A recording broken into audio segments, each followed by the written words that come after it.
Chalala railway સ્ટેશનના રહેણાંક વિસ્તારમાં છેલ્લા 4 દિવસથી આંટાફેરા મારતો દીપડો આખરે પાંજરે પુરાયો છે।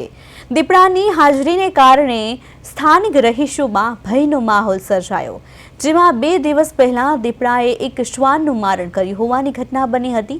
આ અંગે રહીશોએ તત્કાલિક ધારી વન વિભાગને જાણ કરી, ત્યારે વન વિભાગની ટીમે પિંજરું મૂકીને ગોઠવીને સફળતાપૂર્વક દીપડાને પકડી પાડ્યો છે। દીપડો પકડાતા સ્થાનિક લોકોએ રાહતનો શ્વાસ લીધો છે।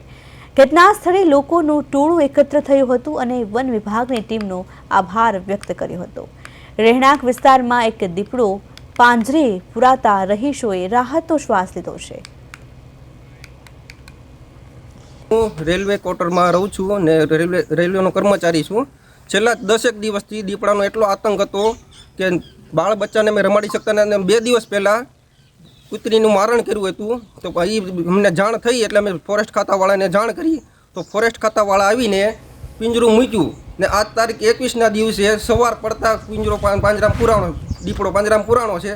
તો એની માટે અમે પૂર્વ રેલવે આભાર માનવી છે ફોરેસ્ટ ખાતાનો। ધન્યવાદ।